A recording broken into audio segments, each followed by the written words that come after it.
Alors voilà les différentes étapes à réaliser. Premièrement, il nous faut paramétrer un album de photos dans Apple Photos, c'est-à-dire rassembler quelques photos pour l'exportation. Deuxièmement, il va nous falloir paramétrer les modalités d'exportation. On va voir qu'il y en a 4. Troisièmement, il nous faut exporter les photos vers un dossier placé sur le Finder. Ensuite, on va atteindre la page d'importation dans le site de Flickr.com et importer les photos qui sont sur le Finder. Ensuite, on va gérer les photos importées via le menu Organiser dans Flickr. Ça va être l'étape un petit peu plus complexe, mais on va y arriver.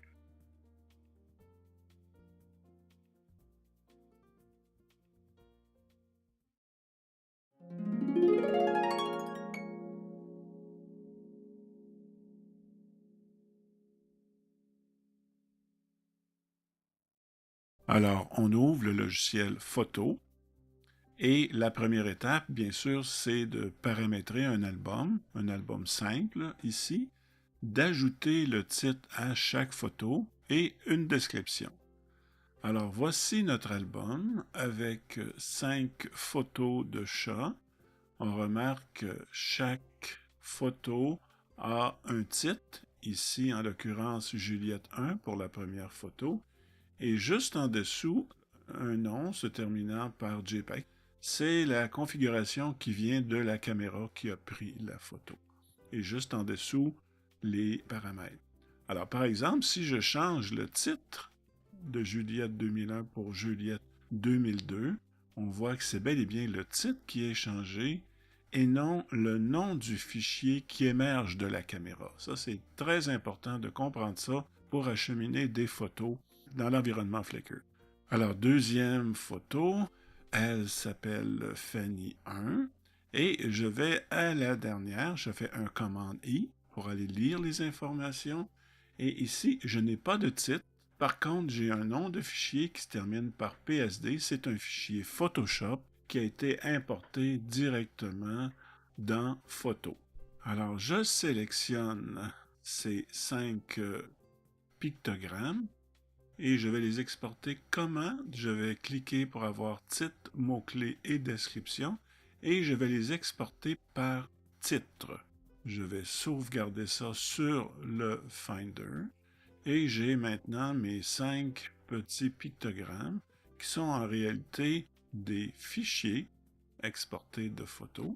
Alors, si on va voir la première, qui s'appelait Juliette 2001, on voit que les informations suivent, c'est-à-dire le titre, le nom du fichier se terminant par JPEG et la description qui a été apposée. Elle avait de graves problèmes respiratoires. Alors, on voit que le nom et l'extension aussi vont suivre. Et c'est ce qui est important dans Flickr, on va avoir toutes nos informations. On va exporter maintenant utilisant un autre paramétrage. Nous allons exporter par le nom du fichier. Toujours sur le bureau, ça va nous donner 5 fichiers dont le nom du fichier est maintenant changé. On voit en haut que le fichier s'appelle plus Juliette 2001, mais son nom émergeant de la caméra se terminant par JPEG. Par contre, la description a suivi, on voit très bien, elle avait de graves problèmes respiratoires.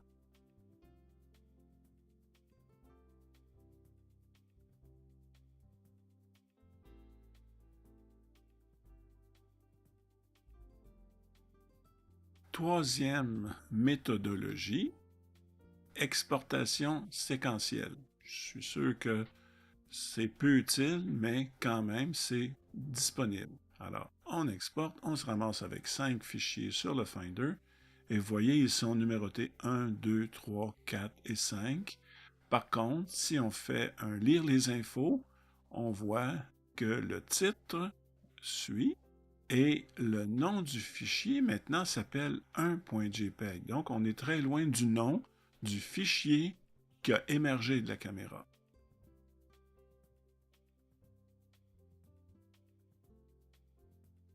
Et finalement, si on y va avec une autre façon, le nom et le numéro de l'album, toujours en gardant titre et mots-clés et description, on sauvegarde ça sur le bureau ou sur le Finder, et hop, là, on a encore une fois une autre façon de voir nos fichiers, et ce sont en réalité ce qui va apparaître dans l'environnement Flickr.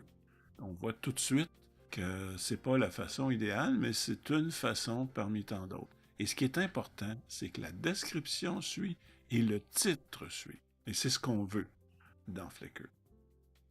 Alors, voici nos 4 protocoles d'exportation de fichiers. Et encore une fois, je suggère le premier, la première colonne, en bleu ici.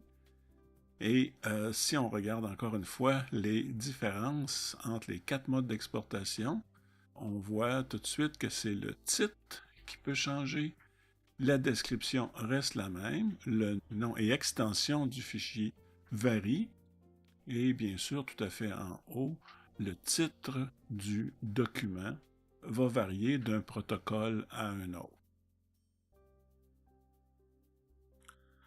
Passons à l'étape suivante maintenant, celle où on va diriger vers Flickr les photos de l'album qu'on a choisi. Alors, on retrouve cette configuration familière qu'on vient tout juste de voir.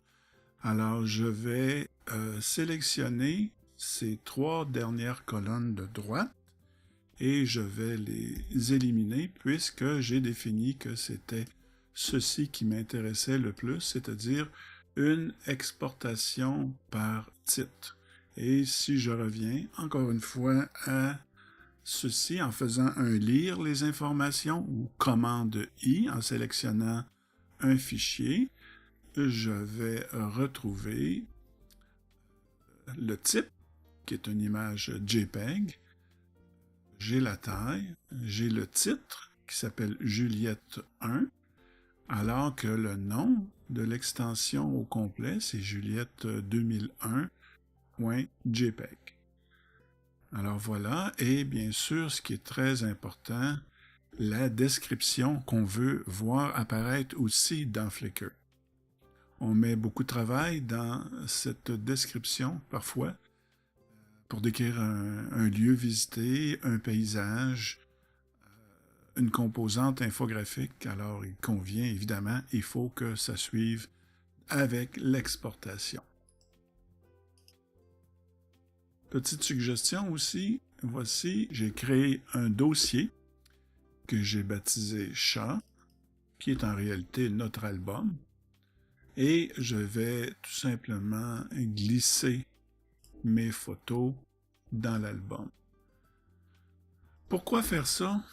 C'est très simple. Ici, on a 5 photos, mais on pourrait très bien en avoir des dizaines et des dizaines, voire des centaines, qui viendraient encombrer notre fenêtre écran. Et peut-être qu'on est aussi intéressé à diriger ça vers un disque dur externe où on a suffisamment de place. C'est une suggestion. C'est simple. Un dossier avec nos 5 fichiers à l'intérieur. Maintenant, il nous faut aller sur flickr.com. J'utilise ici le logiciel Safari. Ça pourrait très bien être Firefox, Google, Chrome, peu importe. Alors voilà, j'amorce Safari. Par défaut, je suis sur mon site internet que je vous invite à visiter au jrthibault.ca et on va aller sur flickr.com.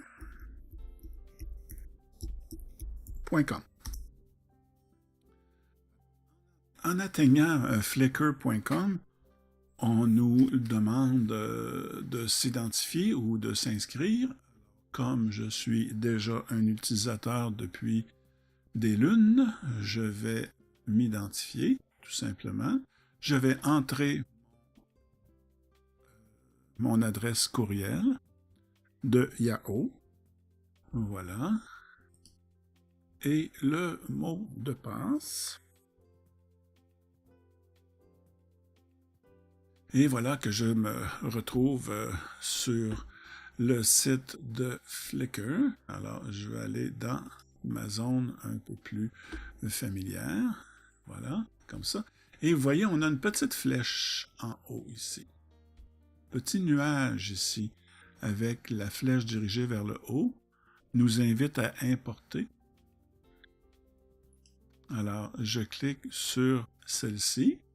Et ce qu'on voit apparaître à l'écran, c'est glisser et déposer les photos et vidéos ici, ou choisir des photos et des vidéos. Les deux méthodes se valent. Je vais placer mon dossier chat de tout à l'heure et je vais tout simplement choisir, sélectionner et les glisser à ce niveau-ci. Ce qui vient d'arriver, c'est le transfert de 5 pictogrammes et non des photos.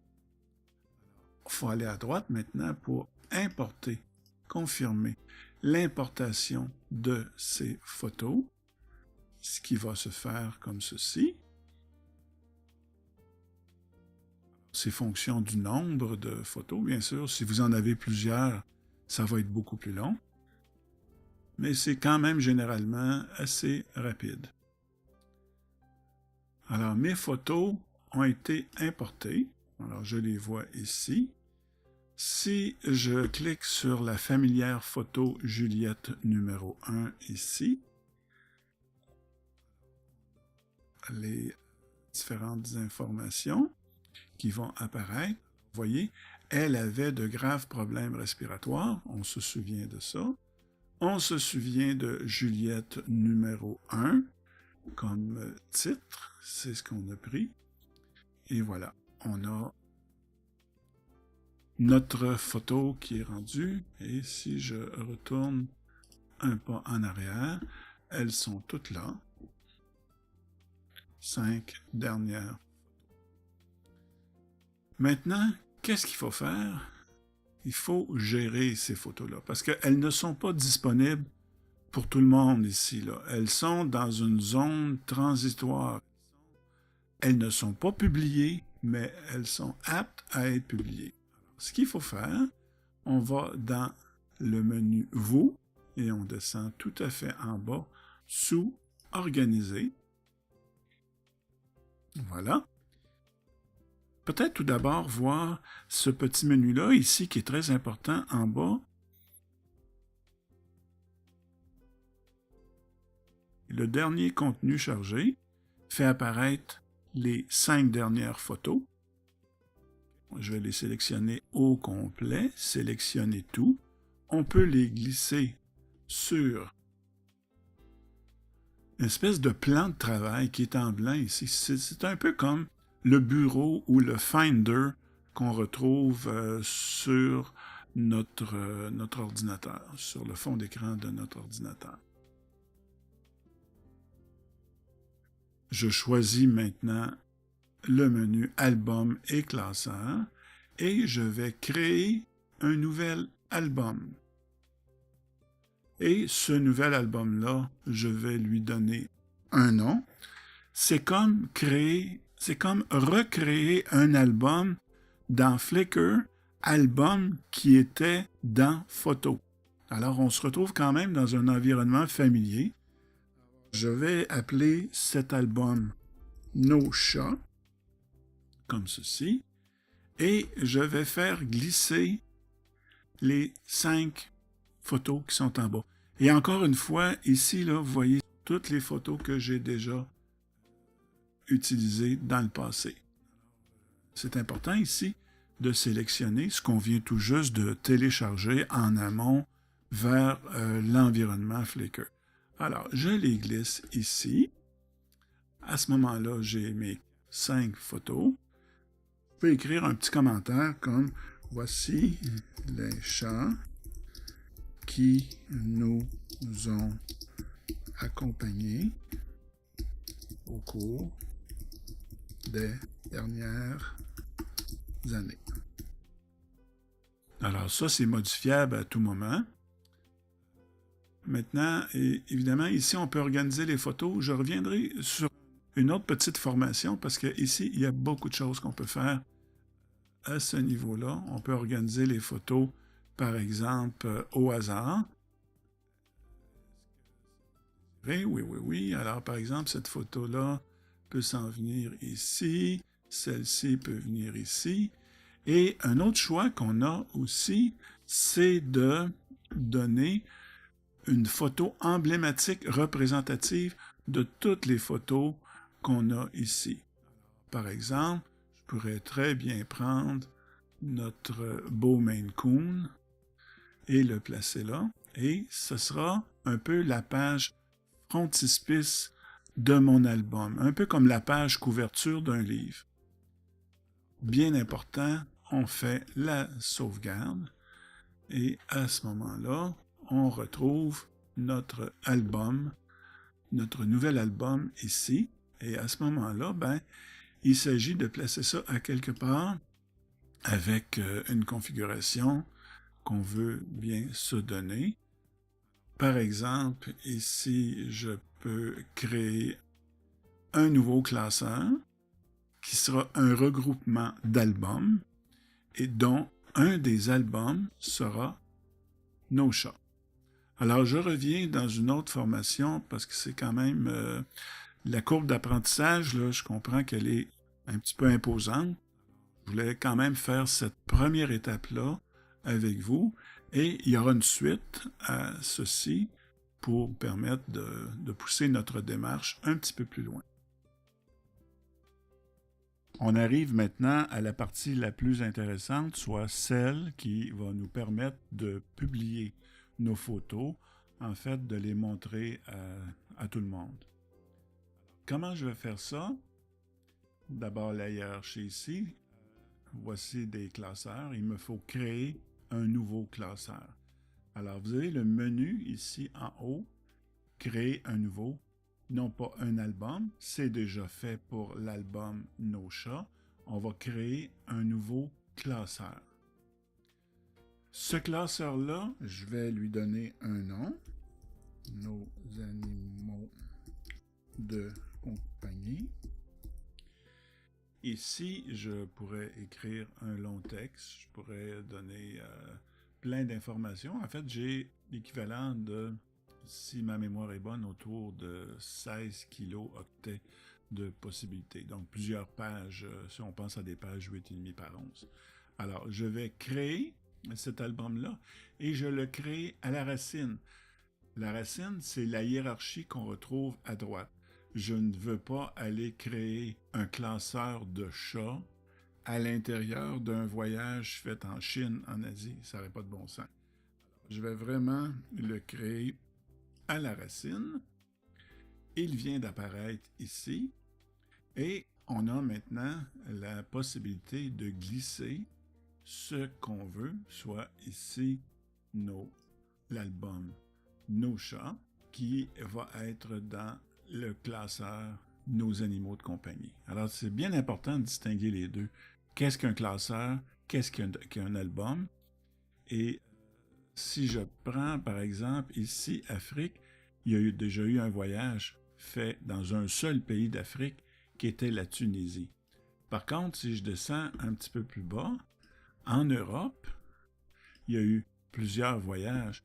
Donc, la hiérarchie maintenant est la suivante.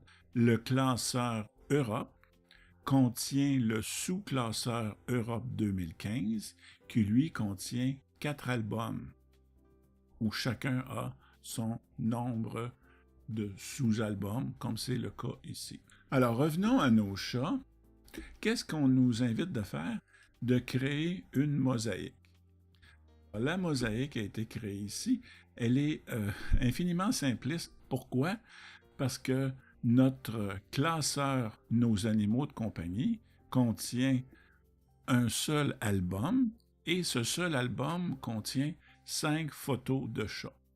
Alors ça ici, c'est pour montrer un petit peu, c'est pour nous donner une vision panoramique ou, si on veut, une espèce de zoom out de tout ce qui est contenu dans le classeur.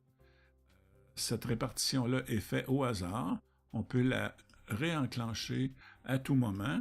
Et si j'avais, par exemple, 200 photos dans mon classeur, ben, à chaque fois que je ferai ceci, je pourrais très bien voir apparaître en haut à gauche la tour Eiffel, ne plus jamais la revoir, la retrouver peut-être en bas à droite, à côté d'un autre monument.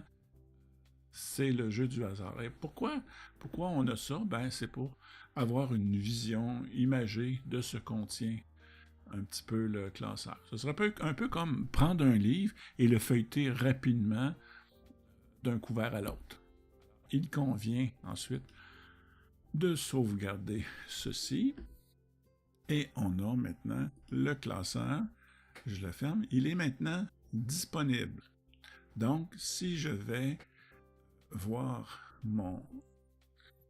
si on veut, ma galerie, par exemple, et si je vais dans la galerie, dans le menu Galerie, si je vais dans l'élément Plus, ici, pour voir les classeurs,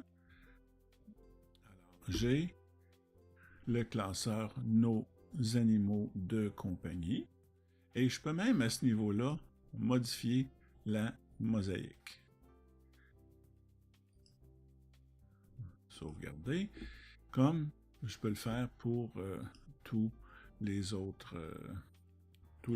albums. Alors, je reviens un coup en arrière, je repèse ceci, je viens chercher mes classeurs. Je vois ici que la façon dont c'est présenté, j'aimerais bien mieux, moi, voir mes animaux en toute fin, en priorité, montrer la dimension voyage de ma collection. Alors, comment je vais faire ça? Je vais aller sous le menu « Vous », choisir l'article de menu « Organiser », où je vais avoir mes albums et classeurs. On ferme tout ce qui est ouvert, comme ceci. En fait, fermer, c'est une façon de parler. Et je vais descendre plus bas. Alors, chaque fois que je suis à un endroit où je peux déposer l'album, une petite ligne noire subtile apparaît. Alors, moi, je vais aller, par exemple, le déposer. Voilà. J'ai mon classeur Nos animaux domestiques placé en bas. Et encore une fois, si je vais à la galerie, le menu plus qui nous amène au classeur, et on voit qu'on a nos classeurs de pays avec nos animaux de compagnie à la fin. Alors, si je veux, par exemple, retrouver une photo prise il y a un certain nombre d'années, par exemple en Picardie en 2012, je vois le classeur Picardie, que je devrais plutôt appeler maintenant pas de Calais, Picardie, suite à la réunification, à l'unification de certaines provinces de France. Et si je clique ici, je vais avoir les albums individuels présents dans le classeur Picardie.